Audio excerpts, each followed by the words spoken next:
بسم الله الرحمن الرحيم اقرأ باسم ربك الذي خلق الإنسان من علق اقرأ وربك الأكرم الذي علم بالقلم يا أيها الذين آمنوا اتقوا الله حق تقاته ولا تموتن إلا وأنتم مسلمون.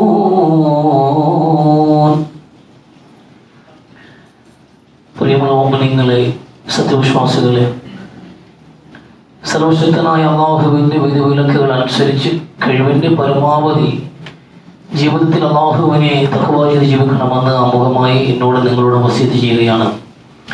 അല്ലാഹു സുബ്ഹാനഹു വ തആല മുത്തഖീകളായിട്ട് ജീവിക്കാനും മുസ്ലിമായി മരിക്കാനുമുള്ള നല്ല തൗഫീഖ് നമുക്ക് എല്ലാവർക്കും നൽകി അനുഗ്രഹിക്കട്ടെ.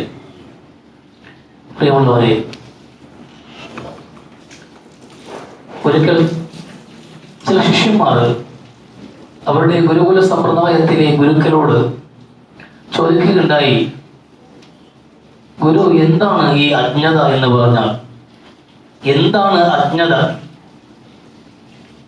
വളരെ കൂലങ്കഷമായ ഒരു അന്വേഷണ താല്പര്യം മനസ്സിൽ കൊണ്ട് നടക്കുന്ന വിദ്യാർത്ഥികൾ ചോദിക്കുന്ന ഒരു ചോദ്യമായതുകൊണ്ട് തന്നെ നല്ലൊരു ഉപമയിൽ അദ്ദേഹം അതിനെ വിശദീകരിച്ചു കൊടുത്തു, അതിന് മറുപടി കൊടുത്തു. അദ്ദേഹം പറഞ്ഞു, ഒരു മനുഷ്യൻ അന്ധകാരം മുറ്റിയ ഇരുൾമുറ്റിയ ഒരു രാത്രിയിൽ ഒരു വനാന്തരത്തിലുള്ള അഗാധ ഗർത്തത്തിലേക്ക് വീണു പോകുന്ന ഒരു സന്ദർഭത്തിൽ പ്രാണരക്ഷാർത്ഥമായ ഒരു മരച്ചില്ലയിൽ പിടിച്ചു തൂങ്ങി. ഒരു രാത്രി മുഴുവനും ആ മരച്ചില്ലയിൽ അയാൾ ജീവൻ രക്ഷിക്കാൻ വേണ്ടിയിട്ട് ബലപ്പിച്ച് പിടിച്ചുകൊണ്ട് ഒരു രാത്രി മുഴുവനും അദ്ദേഹം കിടന്നു. താൻ കൈവിട്ട് കഴിഞ്ഞാൽ താഴെ വലിയ കൊക്കയാണ്. ആ കൊക്കയിൽ വീണ് താൻ നശിക്കും അല്ലെങ്കിൽ മരിക്കും എന്നൊരു ഭയം കൊണ്ട് ഒരു രാത്രി മുഴുവനും ഉറക്കമില്ലാതെ ഒരു മരച്ചില്ലയിൽ ആ മനുഷ്യൻ തൂങ്ങിക്കിടന്നു. പിറ്റേന്ന് നേരം പുലർന്നു തുടങ്ങിയപ്പോ അയാൾ ഒരു യാഥാർത്ഥ്യം തിരിച്ചറിയുന്നുണ്ട്. അയാളുടെ കാലിനും ആ തറയുടെയും ഇടയിൽ മണ്ണിനും ഇടയിൽ വളരെ ചെറിയൊരു ദൂരം മാത്രമേ ഉള്ളൂ. അയാൾ കൈവിട്ടാൽ അയാളെ പാദങ്ങൾ നിലത്തുറയ്ക്കും. അപ്പൊ അദ്ദേഹത്തിന്റെ പാദവും ആ മണ്ണും നിലവും തമ്മിൽ വലിയ ദൂരമില്ല, ഏതാനും ചില ഇഞ്ചുകൾ മാത്രമാണ്. അത് പക്ഷേ ഇരുട്ടിൽ അയാൾ അറിയാതെ പോയിട്ടുണ്ട്.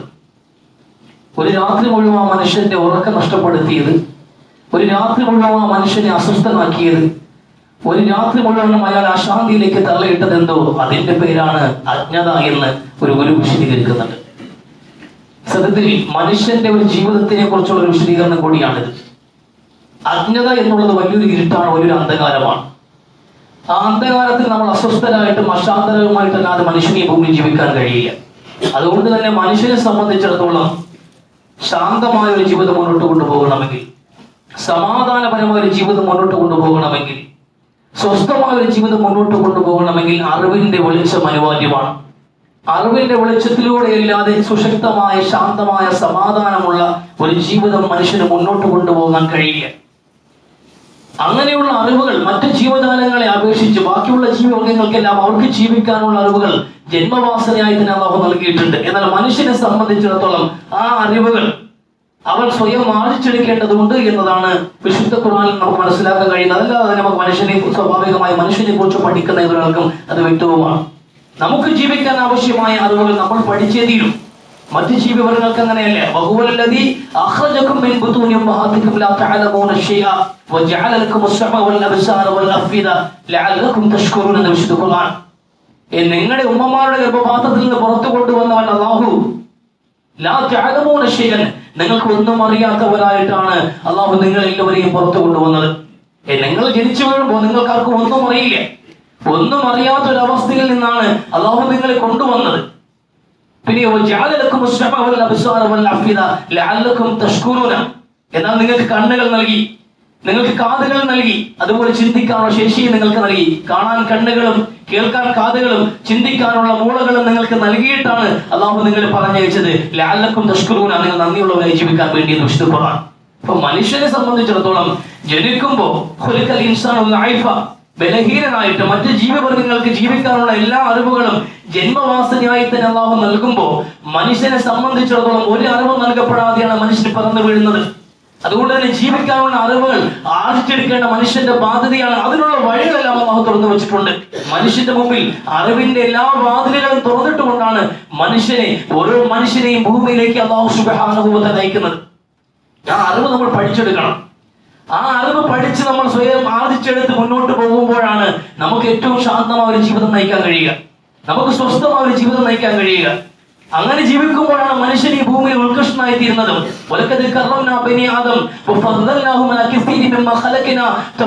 എന്ന് മറ്റ് ജീവകളിൽ നിന്നും മനുഷ്യനെ മഹത്വമുള്ളവനാക്കിയത്, മറ്റെല്ലാ ജീവജാലങ്ങളെയും പുറകിലാക്കിയിട്ട് മനുഷ്യൻ ഉത്കൃഷ്ടനായത് അവൻ അല്ലാഹു നൽകിയിട്ടുള്ള അറിവ് അന്വേഷിക്കാനുള്ള ഈ മികവ് കൊണ്ടാണ്. അവൻ സ്വയം അറിവ് നേടിയെടുക്കുമ്പോൾ ആ അറിവിന്റെ അടിസ്ഥാനത്തിലാണ് മനുഷ്യൻ മഹത്വമുള്ളവനാകുന്നത്. അറിവിന്റെ അഭാവത്തിൽ മനുഷ്യൻ മൃഗങ്ങളെക്കാൾ അധമനായിരിക്കുമെന്ന് വിശുദ്ധ ഖുർആൻ തന്നെ പഠിപ്പിക്കുന്നുണ്ട്. വിവരമുണ്ടെങ്കിൽ മനുഷ്യനെ പോലെ മഹാനായിട്ട് ആരും ഉണ്ടാവില്ല മണ്ണിൽ. അറിവുണ്ടോ വിവേകമുണ്ടോ മനുഷ്യൻ തന്നെയാണ് മണ്ണിൽ ഏറ്റവും മഹത്വമുള്ള സൃഷ്ടി. എന്നാൽ അറിവും വിവേകവും ഇല്ലാത്ത മനുഷ്യനെ സംബന്ധിച്ചിടത്തോളം അവനേക്ക് അപകടകാരിയായ ഒരാളും ഭൂമിയിൽ ഉണ്ടാവില്ല. മനുഷ്യൻ ഏറ്റവും അപകടകാരിയാവുന്നത് അവനിൽ അറിവില്ലാതെ പോകുമ്പോഴാണ്. അതാ ഖുർആൻ പറഞ്ഞത് അവൻ നാൽക്കാലികളെക്കാളും മോശമായിരിക്കും അറിവില്ലാത്ത മനുഷ്യനെന്ന്. ഏറ്റവും കാട്ടിലെ വെടികൊണ്ട പന്നിയാണ് ഏറ്റവും അപകടകാരി എന്ന് പറയും പോലെ ഭൂമിയിലെ ഏറ്റവും അപകടകാരി മനുഷ്യനാണ്, അവൻ വിവരമില്ലാത്തവനാണ് എങ്കിൽ എന്ന ഖുർആൻ പറയുന്നത്. ഇത് പ്രാസമിപ്പിക്കാൻ വേണ്ടിയിട്ട് ഒരു ഭംഗിവാചകം പറഞ്ഞതല്ല അല്ലാഹു, ഒരു ഭംഗിവാചകം പറഞ്ഞതല്ല. കൃത്യമായിട്ട് മനുഷ്യൻ ഏറ്റവും വലിയ അപകടകാരിയാണ് അറിവില്ല എങ്കിൽ ഇത് മനുഷ്യന്റെ ഉൽപ്പത്തിയിൽ തന്നെ ചർച്ച ചെയ്യപ്പെടുന്ന വിഷയമാണ്. മനുഷ്യനെ സൃഷ്ടിക്കാൻ അല്ലാഹു തീരുമാനിച്ചപ്പോൾ ചർച്ചകൾ നമുക്ക് എല്ലാവർക്കും അറിയാം. എന്താ അല്ലാഹു മലക്കുകളുമായി ചർച്ച നടത്തുന്നു.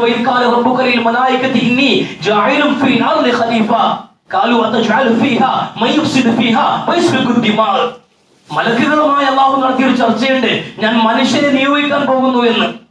ഭൂമിയിലേക്ക് എന്റെ ഖലീഫമാരായിട്ട് മനുഷ്യരെ അയക്കാൻ തീരുമാനിച്ചിരിക്കുന്നു എന്ന് പറയുമ്പോ മലക്കുകൾ പറഞ്ഞ മറുപടി ഇതാണ്: അല്ലാഹുവേ, അവർ രക്തച്ചൊരിച്ചിലുകൾ ഉണ്ടാക്കും, അവർ കുഴപ്പങ്ങൾ ഉണ്ടാക്കും, അവർ വലിയ അപകടകാരികളാണ്.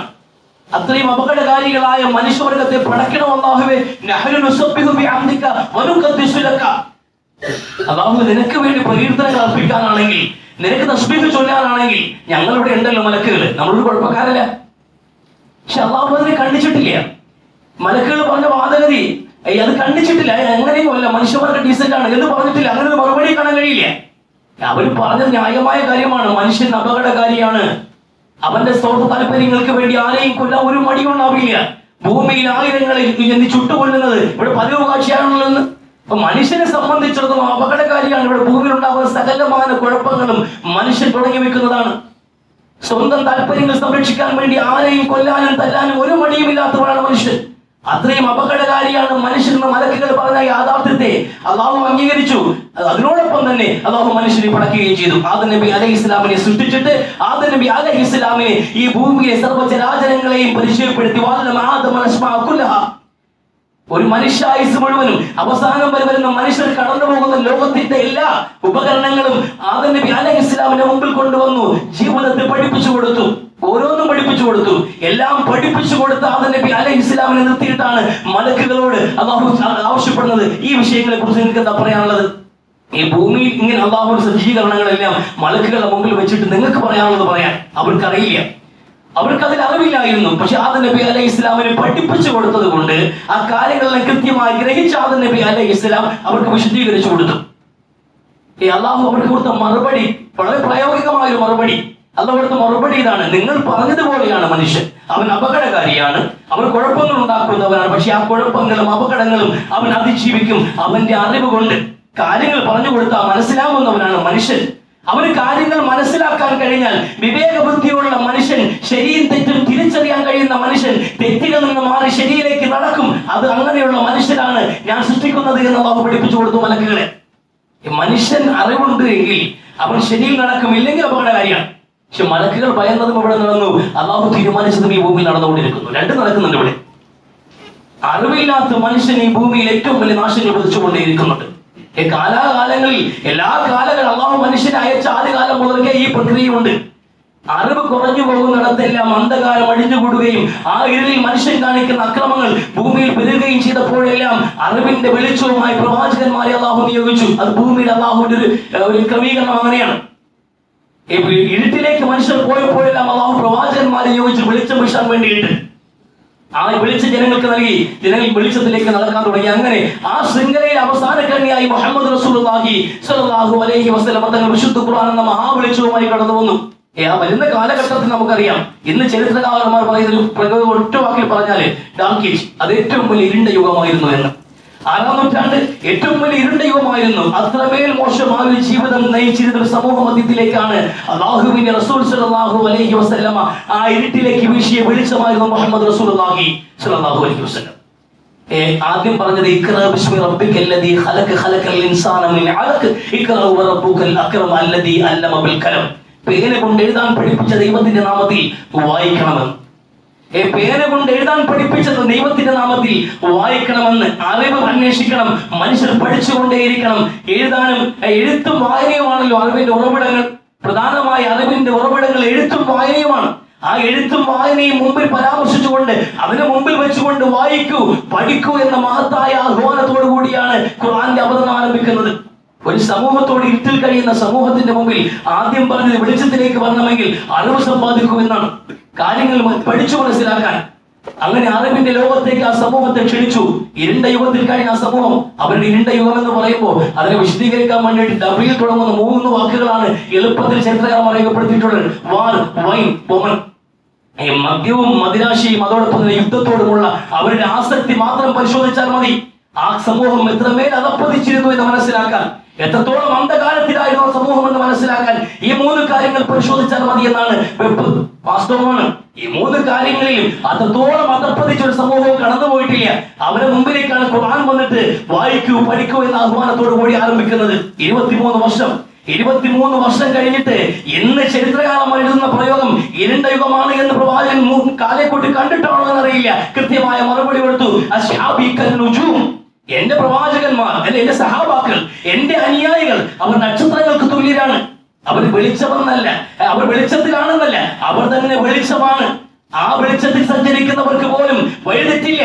അതുകൊണ്ട് ഇരുട്ടിൽ വന്ന വെളിച്ചമാണ് എന്റെ സഹാബാക്കൾ. അവർക്ക് ഞാൻ വിദ്യാഭ്യാസം കൊണ്ട് അവരെ മാറ്റിയെടുത്തിട്ടുണ്ട് എന്ന് വിശുദ്ധ പ്രവാചകൻ സ്വല്ലല്ലാഹു അലൈഹി വസല്ലം തങ്ങൾ ലോകത്ത് പ്രഖ്യാപിച്ചിട്ടാണ് കടന്നു പോകുന്നത്.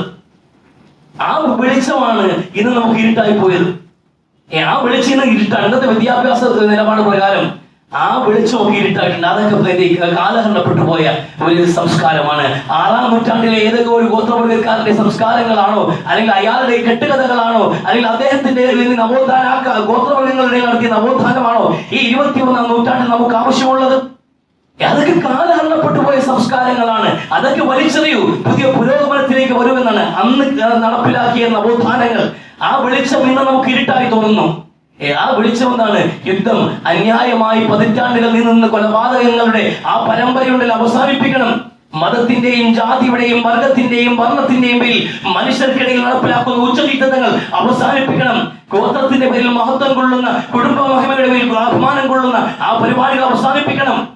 ഈ സ്ത്രീകളെ കേവലം കിടപ്പറയിലെ ഉപകരണമായി മാത്രം കണക്കാക്കുന്ന ഒരു ഭോഗവസ്തുവായി മാത്രം തരം താഴ്ത്തുന്ന പ്രക്രിയകൾ അവസാനിപ്പിക്കണം. സ്ത്രീത്വം ആദരിക്കപ്പെടണം, ബഹുമാനിക്കപ്പെടണം. അനാവശ്യമായും ആവശ്യത്തിനും ഒക്കെ ഉപയോഗിക്കുന്ന ഈ ലഹരി പദാർത്ഥത്തിന്റെ വ്യാപകമായ ഉപയോഗം അവസാനിപ്പിക്കണം. മനുഷ്യ മസ്തിഷ്കങ്ങളെയും ജീവിതത്തെയും താറുമാറാക്കുന്ന ഈ പ്രക്രിയ നമുക്ക് വേണ്ട, അവസാനിപ്പിക്ക്. പലിശ നമുക്ക് വേണ്ട, അത് സാമൂഹ്യ വിപത്താണ്. അങ്ങനെ തുടങ്ങിയിട്ട് സമൂഹത്തിൽ എന്തൊക്കെയാണോ മോശമെന്ന് നമ്മൾ കണക്കാക്കുന്നത്, ആ മോശമായതെല്ലാം തുടച്ചു നീക്കിയിട്ട് നന്മ സ്ഥാപിച്ച ആ പ്രസ്ഥാനം, ആ മതം, ആ ആശയം, ആ വെളിച്ചം ഇന്ന് നമുക്ക് വെറുപ്പ്. അതിനോട് വെറുപ്പ ജനങ്ങൾക്ക്. നമുക്കത് വേണ്ട. അങ്ങനെ അച്ചടക്കമുള്ള ലൈംഗിക ജീവിതം നമുക്ക് വേണ്ട, അച്ചടക്കമുള്ള സാമ്പത്തിക ക്രമീകരണം നമുക്ക് വേണ്ട, അച്ചടക്കമുള്ള ദൈവിക വിശ്വാസം നമുക്ക് വേണ്ട. അതെല്ലാം കളയട്ടെ. അതൊക്കെ പുരാതന കാലത്തെ പ്രാചീന സംസ്കാരങ്ങൾ. നമുക്കിന്ന് വേണ്ടതെന്നാണ് വിദ്യാഭ്യാസത്തെ തലകുടിച്ചു വയ്ക്കുകയെന്നാണ്. നേരെ തലതിരിഞ്ഞൊരു വിദ്യാഭ്യാസ നയം സ്വീകരിച്ചുകൊണ്ട് പുരോഗമനം എന്ന പേരിൽ നമ്മൾ ഇന്ന് വാരിപ്പുണരാൻ ആഗ്രഹിക്കുന്നത് അതിന് വിപരീതമായ എന്താണോ 6-ാം നൂറ്റാണ്ടിൽ സമൂഹം കടന്നു പോയിരുന്ന ആ ഡാർക്കേജ് നമുക്കിന്ന് വെളിച്ചമായി തോന്നണം. ആ ഇരുളാണ് നമുക്കിന്ന് വെളിച്ചം. നമുക്കിന്ന് വിവാഹങ്ങൾ കഴിക്കാതെ, കെട്ടുപാടുകളും കടമകളും കടപ്പാടുകളും ഇല്ലാതെ നമുക്ക് ലൈംഗികമായ സ്വാതന്ത്ര്യം വേണം. ഇന്ന് വലിയവായി ജനങ്ങൾ ആവശ്യപ്പെടുന്ന സംഗതികളാണ്. ന്യൂട്രൽ ജനറലും ജനറൽ ജസ്റ്റിസും ഒക്കെ ഇതൊരു മാധ്യമം മാത്രമാണ്. വിദ്യാഭ്യാസത്തിന് ആളുകൾ കടത്തിക്കൂട്ടുന്ന ഈ ചിന്താഗതികളെ, ഈ ലിബറൽ ചിന്താഗതികളെല്ലാം ഇവിടെ കൊണ്ടുവരുന്നത് കുത്തഴിഞ്ഞ ലൈംഗികതയാണ്. തൊട്ടിൽ മുതൽ ശവകുടീരം വരെയും സ്ത്രീത്വം ഭോഗിക്കപ്പെടുന്ന ഏറ്റവും അക്രമപരമായി ലൈംഗികമായി ചൂഷണം ചെയ്യപ്പെടുന്ന ഒരു കാലഘട്ടത്തിൽ നാം ജീവിക്കുന്നു. ഇത് വെളിച്ചമുള്ള കാലഘട്ടം. ഇതാണ് ഏറ്റവും വെളിച്ചമുള്ള ഏറ്റവും വലിയ വിദ്യാസമ്പന്നരുടെ കാലഘട്ടമെന്ന് നമ്മൾ അഭിമാനത്തോടെ പറയുന്നത്. വലിയ അഭിമാനമാണ് നമുക്ക് ഈ കാലഘട്ടത്തെ കുറിച്ച്. വലിയ വിദ്യാഭ്യാസമുള്ള, വിദ്യാഭ്യാസപരമായി പുരോഗമനം നേടിയിട്ടുള്ള ഒരു കാലഘട്ടം. ഈ തൊട്ടിൽ കിടക്കുന്ന കുട്ടികളെ പോലും വിടുന്നില്ല. മരിച്ച് മയ്യത്തായി കബറിൽ കുഴിച്ചു മൂടിയിട്ടുള്ള സ്ത്രീകളെ പോലും ലൈംഗികതയ്ക്ക് വേണ്ടിയിട്ട് കുഴി തോണ്ടിയെടുക്കുന്ന അത്രയും വലിയ മൃഗങ്ങളെ സമ്മാനിച്ചതാണോ ഈ വിദ്യാഭ്യാസത്തിന്റെ നേട്ടം? അത് ഈ നമ്മുടെ അവസ്ഥ എന്നുള്ളത് അവിടെയാണ് നിൽക്കുന്നത്. അത് മാത്രമല്ല, ലഹരിയുടെ ഉപയോഗം സ്കൂൾ തലത്തിൽ മുതൽ. ലഹരിയൊക്കെ ഉപയോഗിക്കുന്ന പണ്ട് കാലങ്ങളിൽ അതിന് വിവരമില്ലാത്തവരെന്ന് പറഞ്ഞ് നമ്മൾ ഇതാക്കാറുണ്ട്. അതായത് ഈ കാശിന്റെ വിവരമില്ല, അങ്ങനെ കുറെ കള്ളുപിടിയും അവരെ മാറ്റി നിർത്തി അവരുമായി സംസാരിക്കാൻ പോലും താല്പര്യമില്ല ആൾക്കാർക്ക്. അങ്ങനെ ഒരു സമൂഹം മദ്യപാനികളെ കണ്ടിരുന്നത്. അവന് കാശിന്റെ വിവരം വേണ്ടേ?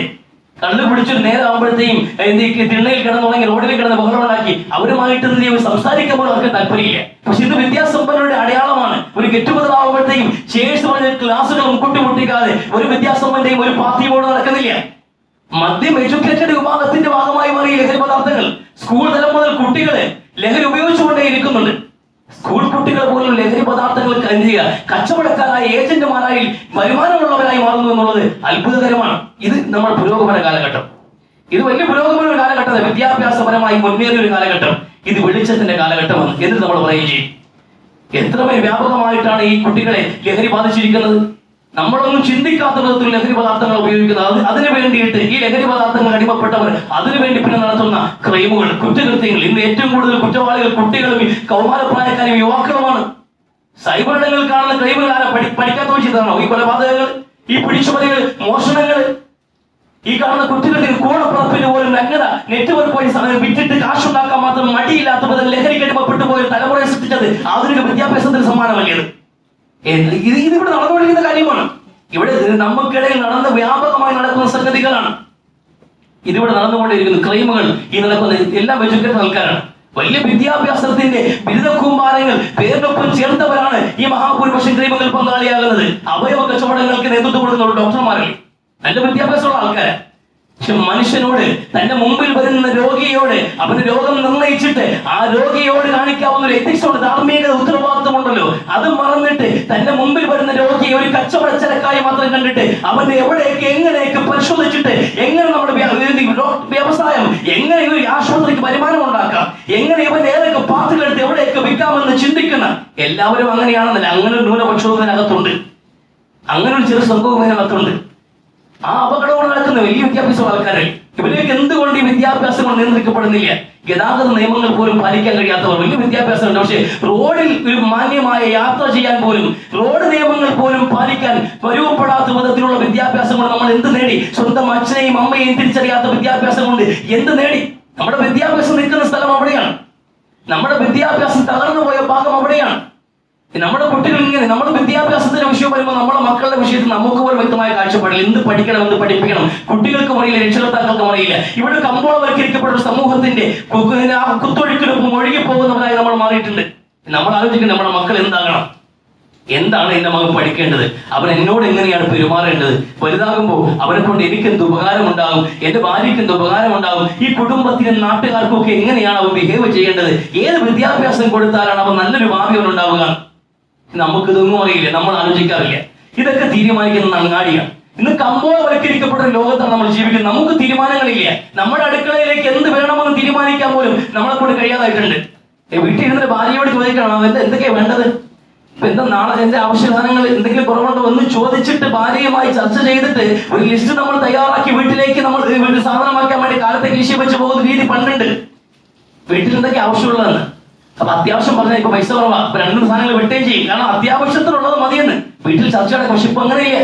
നമ്മൾ എന്ത് ചെയ്യാം, അങ്ങാടി ഇറങ്ങി മാർക്കറ്റിലോ മറ്റേ സൂപ്പർ മാർക്കറ്റിലോ കയറി നമ്മളിങ്ങനെ പോകുമ്പോ നമ്മുടെ കണ്ണ് തിരുവായി കാണുമ്പോൾ അവിടെ തീരുമാനിക്കും അജ്മി പുട്ടുപൊടി, ആ പുട്ടുപൊടി അവൻ പോരട്ടെ. അപ്പൊ അവിടെ ഇരിക്കുന്നതാണ്, ആ ഉൽപ്പന്നങ്ങളാണ് നമുക്ക് നമ്മുടെ ആവശ്യങ്ങൾ നിർണ്ണയിക്കുന്നത്. ഇവിടെ പരസ്യ കമ്പനികളാണ് നമ്മുടെ ആവശ്യങ്ങൾ നിർണ്ണയിക്കുന്നത്. എന്ത് നമ്മുടെ മക്കൾ പഠിക്കണമെന്ന് തീരുമാനിക്കുന്നത് ഇവിടുത്തെ പരസ്യ കമ്പനികളാണ്. അവനെവിടെ ആക്കിയത്, അപ്പുറത്തെ പയ്യനെ അവനെ മറ്റേ കോളേജിലാക്കിയത്, ഇന്ന കോഴ്സിലാക്കിയത്. എന്താ എത്ര വർഷത്തെ 4 വർഷത്തെ പോയി എത്ര രൂപ മൊത്തം ചെലവ്? 20 ലക്ഷം രൂപ. 20 ലക്ഷം മുടക്കി അവനെ പഠിപ്പിച്ചാല് മാസം എത്ര ശമ്പളം പോലും അത് 2 ലക്ഷം മിനിമം സ്റ്റാർട്ടിങ് തന്നെ കിട്ടും. അപ്പൊ നഷ്ടമില്ലല്ലോ. പക്ഷെ ഡൊണേഷൻ കൊടുക്കണം ജോലിക്കും, എന്നാലും കുഴപ്പമില്ല, കൊടുക്കാം, വീട് വിൽക്കാം. എന്നാലും 2 ലക്ഷം വെച്ചെങ്കിൽ പോരൂലേ? വിദ്യാഭ്യാസത്തെ ഇങ്ങനെയാണ് നമ്മൾ കണ്ടിരിക്കുന്നത്. ഇതാണ് അറിവ് നേടുന്ന സ്വഭാവം. എങ്ങനെയാണ് നമ്മൾ അങ്ങനെ തന്നെ പോകുന്നത്. ഇങ്ങനെ പോയിക്കൊണ്ടേയിരിക്കും. അവസാനം വീട് പണയപ്പെടുത്തി, പ്രമാണം പണയപ്പെടുത്തി, ലോൺ എടുത്ത്, മക്കൾക്ക് വിദ്യാഭ്യാസം കൊടുത്തിട്ട് എല്ലാം പണയപ്പെടുത്തി അവസാനം ഡൊണേഷൻ കൊടുത്ത് ജോലി ഒപ്പിക്കുമ്പോ അവരത് പോരാ. ഈ വിദ്യാഭ്യാസത്തിന് നല്ല ശമ്പളം കിട്ടണമെങ്കിൽ ഈ ഇന്ത്യയിൽ കിടന്നിട്ട് കാര്യമില്ല. അതുകൊണ്ട് പുറം രാജ്യത്തേക്ക് വേണം പോകാം. പ്രമാണം ലോൺ എടുക്കാം, വിൽക്കാം, വിറ്റ് വസ്തുവും വിറ്റ് വീടും വിറ്റിട്ട് വാടക വീട്ടിൽ കിടന്നിട്ട് വിദേശത്തേക്ക് വിദേശത്ത് അവൻ സെറ്റിൽഡ് ആണ്. മകനെ സംബന്ധിച്ച് അവൻ സേഫാണ്. അവന്റെ യോഗ്യതയ്ക്കുള്ള ഒരു ജോലി കിട്ടി, അവൻ വിവാഹം കഴിച്ച് കുടുംബത്തോടൊപ്പം അവിടെ സെറ്റിൽഡായി. നിങ്ങൾക്ക് എന്ത് കിട്ടി? അച്ഛനും അമ്മയും എന്ന് പറഞ്ഞ്, വാപ്പയും ഉമ്മയും എന്ന് പറഞ്ഞ് നമ്മളിവിടെ കുറെ ആൾക്കാര് ജീവിതത്തിന്റെ ഒരുപാട് ആഗ്രഹങ്ങൾ നമ്മൾ മാറ്റിവെച്ച് ത്യജിച്ചിട്ടുണ്ട് മക്കൾക്ക് വേണ്ടിയിട്ട്. ഒരുപാട് ഇഷ്ടങ്ങളും ആഗ്രഹങ്ങളും ഒരുപാട് അടിച്ചുപൊളിച്ച് കറങ്ങാനൊക്കെ നമുക്കും ആഗ്രഹം ഉണ്ടായിരുന്നു മക്കളുണ്ടായപ്പോ. പക്ഷേ എന്ത് ചെയ്യാ, അവർക്ക് ഫീസ് അടയ്ക്കാൻ പൈസ കുറവായത് കൊണ്ടാണ് പല കറക്കങ്ങളും നമ്മൾ ഒഴിവാക്കിയത്. പല കറക്കങ്ങളും ചുറ്റിത്തിരിയാണ് നമ്മൾ ഒഴിവാക്കിയത്. അവർക്ക് ഫീസ് അടയ്ക്കാൻ പൈസ കുറവായത് കൊണ്ടാണ്. എല്ലാം അടച്ച് പഠിപ്പിച്ചെടുത്തിട്ട് വിദേശത്ത് അവർ സെറ്റിൽഡ് ആയപ്പോ നമുക്കെന്ത് കിട്ടി? നമുക്കൊന്നും കിട്ടിയിട്ടില്ല. നമുക്ക് ചുറ്റുമുള്ളവർക്ക് എന്ത് കിട്ടി? കൺമുമ്പിൽ ഒരാൾ മറിഞ്ഞു വീണാലേ അത് കൈ കൊടുത്ത് എഴുന്നേൽപ്പിക്കാൻ പോലും മനസ്സില്ലാത്ത, മനുഷ്യത്വമില്ലാത്ത, മൂല്യബോധമില്ലാത്ത ഒരു സമൂഹത്തിൽ പടച്ചുണ്ടാക്കിയതാണ് വിദ്യാഭ്യാസത്തിന്റെ വിജയം എന്നുള്ളത്.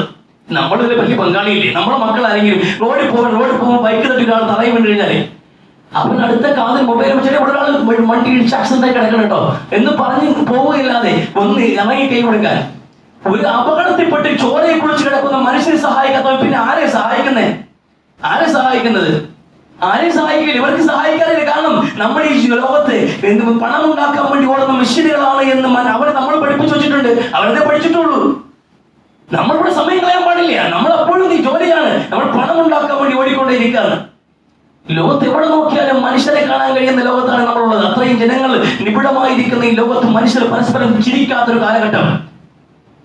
ചിരിക്കുന്നില്ല. പരസ്പരം മുഖാമുഖം നോക്കി ചിരിക്കാൻ ആർക്കും സമയമില്ല. ഇപ്പോ മറ്റുള്ളവരുടെ കണ്ണീരൊപ്പം സമയമില്ല. പിന്നെ എന്ത് വിദ്യാഭ്യാസമാണ് നമ്മൾ നേടിയെന്ന്?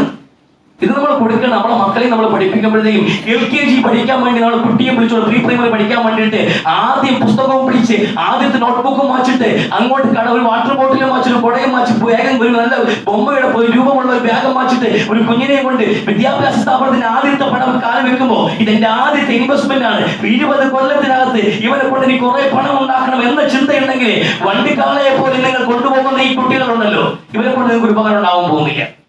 നിങ്ങൾ നിക്ഷേപമായിട്ട് കണക്കാക്കണേ. ഇതല്ലല്ലോ നമ്മുടെ വിദ്യാഭ്യാസത്തിന് സമീപനം എന്നുള്ളത്. അറിവിനെ നമ്മൾ സമീപിക്കാൻ അറിവ് അജ്ഞത നീക്കാൻ വേണ്ടിയായിരിക്കണം. മൂല്യാധിഷ്ഠിത വിദ്യാഭ്യാസമാണ് ഇസ്ലാം കൊടുക്കാൻ പറയുന്നത്. പുണ്യ നബി സല്ലല്ലാഹു അലൈഹി വസല്ലം അതിൽ വാചകമുണ്ട്, മാ നഹല വാലിദുൻ വലദൻ അഫ്ളല മിൻ അദബിൻ ഹസൻ. ഒരു മാതാവും പിതാവും മക്കൾക്ക് സമ്മാനമായി കൊടുത്തതിൽ ഏറ്റവും നല്ല സമ്മാനം എന്നുള്ളത് ഏറ്റവും നല്ല അച്ചടക്കവും ഏറ്റവും നല്ല വിദ്യാഭ്യാസവുമാണ് പുണ്യ നബി സല്ലല്ലാഹു അലൈഹി വസല്ലം. നല്ല സംസ്കാരം പഠിപ്പിച്ചവരാണ് ഏറ്റവും നല്ല സമ്മാനം കൊടുത്ത പിതാവ് എന്ന്. മക്കളെ 10ാം ക്ലാസ് പാസ്സായ മൊബൈൽ, എന്റെ +2 കഴിഞ്ഞ ബൈക്ക്, ഇങ്ങനെ പറഞ്ഞിട്ട് ഓരോ ഓഫറുകൾ വെച്ചിട്ട് മൊബൈലും ബൈക്കും കാറും വാങ്ങിച്ചു കൊടുത്ത് അവസാനം അവന് വീടും പണയത്തിൽ വെച്ചു കൊടുത്ത് അവൻ പറഞ്ഞ കോഴ്സും പഠിപ്പിച്ചിട്ട് വലിയ ഉന്നത ഉദ്യോഗസ്ഥത്തിൽ പിടിച്ചിരുത്തിയവരല്ല ഏറ്റവും നല്ല പിതാവ്. മകൻ നല്ല സംസ്കാരം പഠിച്ചവൻ, നല്ല മനുഷ്യനാക്കി മകനെ വളർത്തിയെടുത്തവൻ, അവനാണ് ഏറ്റവും നല്ല സമ്മാനം കൊടുത്ത പിതാവെന്ന് ആദരവായ റസൂൽ സല്ലല്ലാഹു അലൈഹി വസല്ലം. അതാണ് നമ്മൾ കൊടുക്കാനുള്ളത്. നമ്മുടെ വിദ്യാഭ്യാസത്തിന്റെ ലക്ഷ്യമെന്നുള്ളത് അജ്ഞത നീങ്ങുക എന്നുള്ളതായിരിക്കണം. തൊഴിലധിഷ്ഠിത വിദ്യാഭ്യാസം വേണ്ടതല്ല. ഇന്നതാണ് നമ്മുടെ ഉന്നം. നമ്മൾ പഠിക്കുന്ന വിദ്യാഭ്യാസത്തിന് യോജിച്ച ജോലി നമുക്ക് കിട്ടണം. തൊഴിലധിഷ്ഠിത വിദ്യാഭ്യാസം നയം നല്ലതായിരുന്നു, പക്ഷെ കൊള്ളാം. തൊഴിലിന് വേണ്ടി പഠിക്കേണ്ട എന്ന് ഒരിക്കലും പറയില്ല. തൊഴിൽ എന്നുള്ളത് ഏതൊരു തൊഴിലും അതൊരു സാമൂഹ്യ സേവനം കൂടിയാണ്. അത് എന്താണെങ്കിൽ അവിടെ ശമ്പളമല്ല പ്രധാനമെന്നുള്ളത്. ഏതൊരു തൊഴിലും അതൊരു സാമൂഹ്യ സേവനം കൂടിയാണ്. ഡോക്ടർ ആണെങ്കിൽ അയാൾ എന്താ ചെയ്യുന്നത്? ജനങ്ങൾ സേവിക്കാണ്. അയാൾക്ക് സാലറി കൂടുതലായിരിക്കും. എന്നാലും നമ്മുടെ നാട്ടിലെ ക്രമം അങ്ങനെയാണ്. പട്ടാളക്കാരൻ സാമൂഹ്യ സേവകനാണ്. ഏതൊരു തൊഴിലും തേങ്ങ ഇടാൻ വേണ്ടി വരുന്ന ആൾക്കാരുണ്ട്. തെങ്ങ് കയറാൻ വേണ്ടി വരുന്നവൻ അവനും ചെയ്യുന്നത് കൂലിക്ക് ജോലിയാണെങ്കിലും അതും ഒരു സേവനമാണ്. എല്ലാ തൊഴിലും ഒരു സേവനമുണ്ട്. ആ സേവനത്തിന്റെ പ്രസക്തിയാണ് ഒരു തൊഴിൽ തിരഞ്ഞെടുക്കാൻ നമ്മൾ എന്ത് ചെയ്യേണ്ടത്? രൂപപ്പെടുത്തേണ്ടത്. ഇപ്പൊ സമൂഹത്തിൽ ജനങ്ങളിടയിൽ ക്രമസമാധാനം തകർന്നിരിക്കുകയാണ്. പോലീസായിട്ട് ജോലി ചെയ്യാൻ ആരും കടന്നു വരുന്നില്ല. പോലീസ് സേനയിലേക്ക് ആരും കടന്നു വരുന്നില്ല. ശമ്പളം കുറവായതുകൊണ്ട്, സുരക്ഷ കുറവായതുകൊണ്ടുമാണ് എന്നതുകൊണ്ടായിരിക്കും വരാത്തത്. എന്നാൽ നമ്മുടെ മക്കൾ അതിനെ വിടാവൂ. നമ്മുടെ മക്കളെ പോലീസാക്കണം നമ്മൾ. കാരണം നാട്ടിൽ ആവശ്യമാണ്, അത് ദൗർലഭ്യമാണ്. കുട്ടികൾക്ക് വിദ്യാഭ്യാസം പറഞ്ഞു കൊടുക്കാൻ അധ്യാപകരെ കിട്ടുന്നില്ല. നമ്മുടെ മക്കളെ ആ കോഴ്സിൽ പഠിപ്പിക്കണം. കാരണം അധ്യാപകർക്ക് ശമ്പളം കുറവായിരിക്കാം, എന്നാലും കുഴപ്പമില്ല. വിദ്യാഭ്യാസത്തിന്റെ ഭാഗമായി എല്ലാ മക്കളും കുട്ടികളെ പഠിപ്പിക്കാൻ വേണ്ടി അധ്യാപകരാകട്ടെ എന്ന് ആ നിലയിൽ പഠിപ്പിച്ചെടുക്കണം. ഇപ്പോൾ നമ്മൾ പഠിപ്പിക്കുന്ന വിദ്യാഭ്യാസം ഓരോ വിഷയം നോക്കും. തൊഴിൽ മേഖലയിലേക്ക് എത്തുമ്പോൾ 1000 കണക്കിന് 10000 കണക്കിന് ആൾക്കാർ നിൽക്കുന്നു. ക്യൂവിന്റെ പുറകെ നിൽക്കാൻ വേണ്ടി ചോദിക്കുന്നത്, ഡോക്ടർമാർക്ക് കുറവുണ്ടോ ഇവിടെ? പോലീസുകാർക്ക് കുറവുണ്ടോ ഇവിടെ? പട്ടാളക്കാർക്ക് കുറവുണ്ടോ ഇവിടെ? ഇവിടെ അധ്യാപകർക്ക് കുറവുണ്ടോ? ഇല്ല. ആവശ്യം പോലെ യോഗ്യന്മാരെ കൊണ്ട് കാല് തട്ടിട്ട് നടക്കാൻ നിവർത്തിയില്ല. എല്ലാവരും വലിയ പരമയോഗ്യന്മാരായ ആൾക്കാർ. പക്ഷേ അവർക്ക് ആവശ്യമായ തൊഴിലവസരം ഇവിടെ തുറക്കപ്പെടുന്നില്ല. അത്രയും ആവശ്യമില്ല. ഇത്രയും അധ്യാപകർ ഇവിടെ ഉൾക്കൊള്ളില്ല. എന്നാലും പിന്നെയും നമ്മൾ അത് പഠിക്കണം. നമ്മുടെ കണ്ണിലുള്ളത് ആ അക്കങ്ങളുടെ കണക്ക് മാത്രമാണ്, ശമ്പളത്തിന്റെ സ്കെയില് മാത്രമാണ്. അല്ലാതെ സമൂഹത്തിന്റെ ആവശ്യമല്ല. മുമ്പ് നിന്നവനെയും കവച്ചു വെച്ചുകൊണ്ട് രാഷ്ട്രീയ സ്വാധീനവും കൈമടക്കും കൊടുത്തിട്ട് നമുക്ക് മുമ്പിൽ നിൽക്കുന്നവനെയും കവച്ചു വെച്ച് നമ്മൾ ആ ജോലി അടിച്ചെടുക്കണം. എന്നിട്ട് നമ്മൾ ജയിക്കണം. എന്തിനാ? നിനക്ക് കൈക്കൂലി കൊടുത്തത് കൊണ്ട് ആ പൈസ കൂടി ചേർത്ത് തിരിച്ചു പിടിക്കുന്ന പദത്തിൽ ഉഴപ്പാം. അത് കണക്ക് നമുക്ക് എന്ത് ചെയ്യാം? നമ്മുടെ മുമ്പിൽ വരുന്ന രോഗികളെ ഡോക്ടറായിരിക്കും നമുക്ക് പിഴിയാം. അങ്ങനെയെങ്കിൽ കൊടുത്ത പൈസ മുതലാവണമല്ലോ. ഈ വിധത്തിലാണ് നമ്മൾ പലരും സമീപിക്കുന്നത്. തൊഴിലിന് വേണ്ടി, തൊഴിലിന് അടിസ്ഥാനത്തിൽ നമ്മൾ വിദ്യാഭ്യാസം സമീപിച്ചാൽ പോലും അത് സാമൂഹിക ആവശ്യങ്ങൾ കൂടി പരിഗണിച്ചിട്ടായിരിക്കണം. നമ്മൾ ഈ വേറെ വിദ്യാഭ്യാസം കൊടുക്കണ്ടെന്നോ അതെങ്ങുമല്ല ഞാൻ പറയുന്നത്. അതൊക്കെ ഓരോരുത്തരുടെ താല്പര്യമാണ്. നിങ്ങൾക്ക് എന്തോ ആകാം. പക്ഷെ ഇവിടെ എന്നാലും നമുക്കൊരു ലക്ഷ്യബോധം ഉണ്ടാകണം. വിദ്യാഭ്യാസം എന്നുള്ളത് നമ്മുടെ മക്കൾ എന്ത് പഠിക്കണം, എന്താകണമെന്ന് തീരുമാനിക്കേണ്ടത് അങ്ങാടിയല്ല, ഞാനും നിങ്ങളുമാണ്. നമ്മളാണ് തീരുമാനിക്കണം അവരുടെ മക്കൾ എന്താകണമെന്ന്. ആ ഒരു തിരിച്ചറിവ് നമുക്കുണ്ടാവണം. കുട്ടികൾക്ക് അറിയില്ല ഇവിടെ എന്താണ് ആവശ്യമെന്ന്. അത് തിരിച്ചറിവ് പ്രവർത്തിക്കേണ്ട നമ്മുടെ രക്ഷകർത്താക്കളാണ്. അങ്ങനെ ഒരു വിദ്യാഭ്യാസം കൊടുക്കുക, അങ്ങനെ ഒരു വിദ്യാഭ്യാസത്തിലൂടെ മനുഷ്യനെ ഏറ്റവും ഉന്നതനായ മനുഷ്യനാക്കി മാറ്റുക എന്നുള്ളതാണ് വിദ്യാഭ്യാസത്തിന്റെ പറയും ഓരോ രക്ഷകർത്താവും പരിഗണിക്കേണ്ടത്. ഇത് പരിഗണിക്കപ്പെടാതെ പോകുമ്പോഴാണ് വലിയ അപകടം ഉണ്ടാവുന്നത്. വിവേകമില്ലാത്ത വിദ്യാഭ്യാസം കൊണ്ട് എന്ത് നേട്ടമാണുള്ളതെന്ന ചോദ്യം. T.S. Eliot പറഞ്ഞതുപോലെ where is the wisdom we have lost in knowledge എന്ന്. ആ വിജ്ഞാനത്തിൽ എവിടെയാണ് വിവേകം ഇരിക്കുന്നത്? നമ്മുടെ ഇന്ന് ഈ കാലഘട്ടത്തിൽ വിജ്ഞാനത്തിൽ എവിടെയാണ് വിവേകമുള്ളത് എന്ന്. Where is the knowledge we have lost in information? വിവരങ്ങളിൽ എവിടെയാണ് നമുക്ക് വിജ്ഞാനം ഇരിക്കുന്നത് എന്ന്. ഈ ലോകത്ത് നമ്മൾ കളക്ട് ചെയ്തിരിക്കുന്ന വിവരശേഖരണങ്ങളിൽ വിജ്ഞാനം ഉണ്ടായിരിക്കണം. ആ വിജ്ഞാനം നമ്മുടെ വിവേകം ഉണർത്തണം. അറിവ് തിരിച്ചറിവാകുന്നിടത്താണ് വിദ്യാഭ്യാസം പൂർണ്ണമാവുക. അറിവ് തിരിച്ചറിവാകണം. ശരിയും തെറ്റും തിരിച്ചറിയാനുള്ള വിവേകം മനുഷ്യന് അറിവ് കൊടുത്താൽ ആ അറിവാണ് ഫലപ്രദമായ അറിവ്. അല്ലാഹുവിന്റെ പ്രവാചകൻ വിവേകമില്ലാത്ത വിജ്ഞാനത്തിൽ നിന്ന് അല്ലാഹുവേ ഞാൻ നിന്നോട് കാവൽ ചോദിക്കുന്നു എന്ന് പുണ്യ നബി സല്ലല്ലാഹു അലൈഹി വസല്ലം. ഉപകാരമില്ലാത്ത വിദ്യാഭ്യാസം കൊണ്ട് ഒരു പ്രസക്തിയുമില്ല. കുറെ പഠിക്കുക, കുറെ ബിരുദങ്ങൾ എടുക്കുക, പേരിനോടൊപ്പം MBA, MA, MBA ഇങ്ങനെ തുടങ്ങിയിട്ട് ബിരുദ കൂമ്പാരങ്ങൾ അച്ചടിച്ചു വരുന്നതിൽ അപമാനം കൊള്ളുന്ന മനുഷ്യരെ അറിവ് എന്ന് പറഞ്ഞാൽ അത് ഉപകാരമുള്ളതായിരിക്കണം. ശ്രീരാമകൃഷ്ണ പരമഹംസ പറഞ്ഞൊരു വാചകമുണ്ട്, മാമ്പഴത്തോപ്പിൽ വന്നവർ മാമ്പഴം കഴിച്ചു പോകണം. മാമ്പഴത്തോപ്പിൽ വന്നത് മാമ്പഴം കഴിക്കാണെങ്കിൽ കഴിച്ചിട്ട് പോകണം. അല്ലാതെ ഈ മാമ്പഴത്തോപ്പിൽ എത്ര മരമുണ്ട്, ആ മരത്തിൽ എത്ര ശിഖരങ്ങളുണ്ട്, ആ ശിഖരങ്ങളിൽ എത്ര കോടി ഇലകളുണ്ട് എന്നുള്ളതൊക്കെ അറിവായിരിക്കാം. ആ അറിവുകൊണ്ട് നിങ്ങൾക്ക് ഉപകാരമൊന്നുമില്ലല്ലോ. അതൊക്കെ ഇനി അന്വേഷിച്ചാൽ ഇത് മാമ്പഴം പറിക്കാൻ വേണ്ടി വന്നവൻ പറിച്ച് കഴിച്ചിട്ട് പോവുക. എത്ര മരം ഉണ്ടാവും ഇതിനകത്ത്, എത്ര ശിഖരം ഉണ്ടാവും, എത്ര ഇല മൊത്തത്തിലുണ്ട്, അതെല്ലാം മനസ്സിലാക്കി എഴുതിയ പുസ്തകത്തിൽ കൊണ്ട് പഠിച്ചിട്ടവനാണ്. അപ്പൊ ബ്രില്യൻ്റ് ആണല്ലോ, അടിപൊളി ആണല്ലോ, നീ ഭയങ്കര ബുദ്ധിമാനാണല്ലോ എന്നൊക്കെ പറയാം. അതുകൊണ്ട് എന്താ ഉപയോഗം? അതിനുവേണ്ടി ചിലവാക്കിയ സമയങ്ങൾ അതിസാഹസികമായി നമ്മൾ വിദ്യ അഭ്യസിക്കുമ്പോൾ അത് തനിക്കോ ചുറ്റുമുള്ളവർക്ക് എന്തെങ്കിലും ഉപകാരം വേണം. ഗുരുകുല സമ്പ്രദായത്തിൽ നിന്ന് പഠിച്ചിറങ്ങിയ ഒരു വിദ്യാർത്ഥി കാലങ്ങൾക്ക് ശേഷം തന്റെ ഗുരുവിന്റെ മുമ്പിലേക്ക് മടങ്ങി വന്നിട്ട് അഭിമാനത്തോടെ പറഞ്ഞൊരു വാചകമുണ്ട്, ഗുരു ഇന്ന് ഞാൻ വെള്ളത്തിന് വേണ്ടി നടക്കുമെന്ന്. കഴിഞ്ഞ 20 വർഷം കൊണ്ട്, കഴിഞ്ഞ 20 വർഷത്തെ എന്റെ പരിശ്രമം കൊണ്ട് ഇന്ന് വെള്ളത്തിന് വേണ്ടി നടക്കാനുള്ള അത്ഭുതകരമായ ഒരു കഴിവ് ഞാൻ സിദ്ധിച്ചിട്ടുണ്ട് എന്ന് വളരെ പരമപുച്ഛത്തോടു കൂടിയ ഗുരു പറഞ്ഞു. 20 റുപ്യ കൊടുത്തെങ്കിൽ അക്കരെ നിനക്ക് പോകാമായിരുന്നു. ഒരു കടത്തുകാരൻ, ഒരു വള്ളക്കാരൻ 20 രൂപ കൊടുത്തെങ്കിൽ തീരാവുന്ന പ്രശ്നം ഉണ്ടായിരുന്നുള്ളൂ. 20 വർഷം നീ പഴക്കി കളഞ്ഞത് വേണ്ടായിരുന്നു. അക്കരെ പോകാനാണെങ്കിൽ നീ 10 പേർക്ക് ഉപകാരം ചെയ്തിരുന്നെങ്കിലും ഈ 20 വർഷം എത്രമാത്രം നന്മകൾ നിനക്ക് ചെയ്യാമായിരുന്നു. നിനക്ക് ചുറ്റുമുള്ള എത്ര മനുഷ്യർക്ക് ഉപകാരം ഉണ്ടാക്കും. നീ വെള്ളത്തിന് മേൽ നടന്നുകൊണ്ട് ആർക്കെന്ത് ഉപകാരമാണ് ഇവിടെയുള്ളത്? അതാണ് വിദ്യാഭ്യാസം എന്നുള്ളത്. പ്രായോഗിക രംഗത്ത് തനിക്ക് ചുറ്റുമുള്ളവർക്ക് ഉപകാരമുള്ളതായിരിക്കും വരുമ്പോഴാണ് ആ വിദ്യാഭ്യാസം പൂർത്തിയാകുന്നത്. വിവരം എന്നുള്ള വിവേകത്തിലേക്ക് വഴിവെക്കുന്ന വിവരശേഖരണങ്ങൾ ഉണ്ടാകുമ്പോഴേ വിദ്യാഭ്യാസം പൂർണ്ണത പ്രാപിക്കുകയുള്ളൂ എന്നാണ് ഇസ്ലാം പഠിപ്പിക്കുന്നത്. അങ്ങനെ ഒരു വിദ്യാഭ്യാസ രംഗത്തേക്ക് ഒരു മനുഷ്യൻ ഇറങ്ങി പുറപ്പെട്ടാൽ അത് ഏത് വിദ്യാഭ്യാസമാണെങ്കിലും അള്ളാഹുവിന്റെ മാർഗത്തിലാണ് അവൻ റസൂലുള്ളാഹി സ്വല്ലല്ലാഹു അലൈഹി വസല്ലം. ഈ വിദ്യാർത്ഥി, യഥാർത്ഥ വിദ്യാർത്ഥി അള്ളാഹുവിന്റെ മാർഗത്തിലാണ്. ആ വിദ്യാഭ്യാസ കാലഘട്ടത്തിൽ മരിച്ചു പോയി കഴിഞ്ഞാൽ അവൻ അള്ളാഹുവിന്റെ മാർഗത്തിൽ മരിച്ചവരെ പോലെയാണെന്ന് റസൂലുള്ളാഹിയുടെ വാചകം. ഈ വിദ്യാർത്ഥി എന്നുള്ളത് അവൻ ഉപകാരപ്പെടുന്ന വിദ്യ, എനിക്ക് ചുറ്റുമുള്ളവർക്ക് ഉപകാരപ്പെടണം എന്ന നിലയിൽ വിദ്യാഭ്യാസത്തെ സമീപിച്ചു നോക്കട്ടെ. തീർച്ചയായിട്ടും ആ വിദ്യാഭ്യാസം അവനുണ്ടാക്കുന്ന നേട്ടം വളരെ വലുതാണ്. അതിന്റെ ഏത് കോണിൽ വേണമെങ്കിലും വിദ്യ തേടി മനുഷ്യന് പോകാം, സഞ്ചരിക്കാം. ആ അറിവ് കൊണ്ട് അവനും അവന് ചുറ്റുമുള്ളവർക്കും സമകാലീന സമൂഹത്തിനും ഉപകാരമുണ്ടാകണം എന്ന് റസൂലുള്ളാഹി സ്വല്ലല്ലാഹു അലൈഹി വസല്ലം. അതുകൊണ്ട് നമ്മൾ വിദ്യാഭ്യാസം ഒരു പുതിയ അധ്യാപന വർഷം ആരംഭിക്കണം. അവിടെ സ്കൂളുകളാവട്ടെ മദ്രസകളാവട്ടെ എല്ലാ പ്രവർത്തനം ആരംഭിച്ചുകൊണ്ടിരിക്കുകയാണ്. ഈ വിദ്യാഭ്യാസ രംഗത്തേക്ക് നമ്മൾ ഇനിയും ഇറങ്ങി വരുമ്പോൾ നമുക്ക് ലക്ഷ്യബോധം ഉണ്ടാകണം. നമുക്ക് ഭാവിയിൽ നമുക്ക് അതുകൊണ്ട് ഒരു ഉപയോഗം ഉണ്ടാകണം. സമൂഹത്തിൽ നല്ലൊരു പൗരനായിട്ട് വളർന്നു വരണമെന്ന് ലക്ഷ്യബോധം ഉണ്ടാകണം.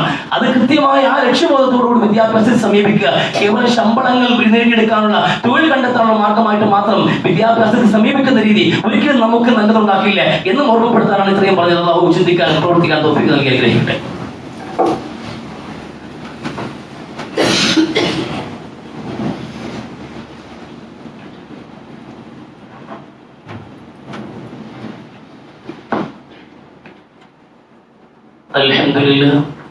الحمد لله الواحد الأحد الفرد الصمد الذي لم يلد ولم يولد ولم يكن له كفوا أحد أشهد أن لا إله إلا الله وحده لا شريك له وأشهد أن محمدا عبده ورسوله اللهم صل على محمد وعلى آل محمد يا أيها الذين آمنوا اتقوا الله حق تقاته ولا تموتن إلا وأنتم مسلمون.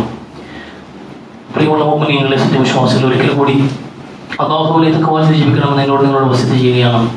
അല്ലാഹു സുബ്ഹാനഹു വ തആല മുത്തഖീങ്ങളായി ജീവിക്കാനും മുസ്ലിമായി മരിക്കാനുമുള്ള നല്ല തൗഫീഖ് നമുക്ക് എല്ലാവർക്കും നൽകി അനുഗ്രഹിക്കട്ടെ. പ്രിയമുള്ളവരെ, നമ്മൾ കടന്നു പോകുന്നത് മഹത്തായ ദുൽഖഅദ മാസത്തിലൂടെയാണ്. അതിന്റെ അവസാന ദിവസങ്ങളിലാണ് നമ്മളുള്ളത്. നമ്മളിലേക്ക് ഇനി കടന്നു വരാനുള്ളത് ദുൽഹജ്ജ് മാസമാണ്.